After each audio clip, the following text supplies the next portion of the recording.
robots inserted into the bloodstream that perform surgeries on their own.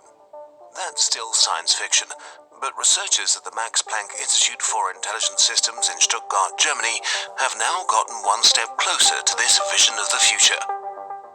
Here in our lab, we developed two kinds of microswimmers or nanoswimmers. One kind is called a microscallop. It uses open and closed motion to swim in non-Newtonian fluid. Another is we call it nanopropeller.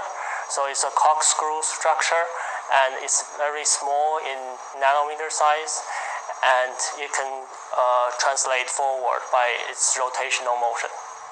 The microscallop is 600 micron in length and 300 micron in width. Comparing to a human hair is normally 100 micron in diameter, so it's 3 times a human hair. And the nanopropeller is even smaller. It's at nanometer scale range, so the diameter of the nanopropeller is only 100 nanometer, and the length is 400 nanometer. The movement of nanoswimmers had the researchers facing a challenge.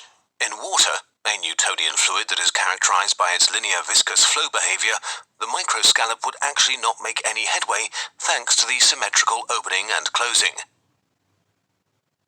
But the good news is that in our body, our biological fluids are normally non-Newtonian, which means they are most of them has shear thinning effect.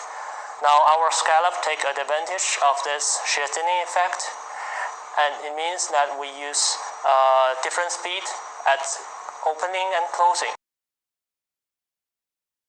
We open fast and close slowly. So in this way, we can use this property to swim forward. And for the nanopropellers, we employ a rotating magnetic field. The rotating magnetic field will cause the nanopropeller to rotate. And because of its helical structure, it will couple the rotating motion to its translational motion. So it will move forward. The researchers produced the nanoswimmers using a printing process. During the selection of materials, their compatibility was especially important. For the microscallop, we use first 3D printing and then micromolding technique. That means that we first 3D print the mold, and then we mold polymer material inside the mold. It means that we can use almost all kinds of polymer material that you can mold. In the experiment, I use PDMS, that's polydimethyl siloxane, one kind of siloxane, and that is a silicon material, very soft and biocompatible. For the nanopropellers, we use inorganic materials, for example, silicon dioxide, titanium oxide, or silicon. And for the magnetic material we use in the nanopropeller, we use nickel or cobalt. We have to use inorganic material, and it will be much stable at this nanoscale. Someday the task force's basic research could lead to an application of the tiny vehicles in medicine. Ich denke, wir haben eine gewisse Zeit vor uns, bis solche Mikrosysteme tatsächlich zu diagnostischen Maßnahmen im menschlichen Körper eingesetzt werden können. Wir haben erste gute Erfahrungen. I believe it will take some time before we can actually use such microsystems for diagnostic purposes in the human body. So far, we were able to demonstrate that this is possible in vitro. Now we're on the brink of testing these small particles on eyeballs of pigs. Yet I believe it will still be several years, if not decades, before these approaches will find their way into everyday clinical practice. We're essentially interested in an extreme miniaturization of surgical procedures. This increases surgical effectiveness, reduces operating times, and makes minimally invasive interventions possible. Today, there are already sophisticated medical instruments, for example in neurology, that enable the removal of ureters or kidney stones.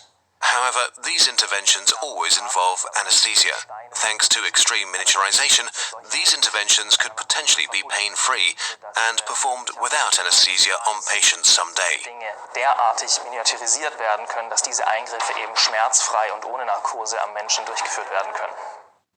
Even though the researcher's development does not make its way to patients immediately, it still opens up new opportunities for medicine and suggests many possibilities in the future. Jegliche Spekulation darüber, was diese kleinen Teilchen eines Tages für uns erledigen. Any speculation on what these tiny particles might someday be able to do for us is science fiction. That is to say, complex surgeries or transporting therapeutic agents against cancer to a designated location using such nanorobots is possibly attainable one day. Yet so far, this is still absolute speculation. Möglich, allerdings absolute Spekulation.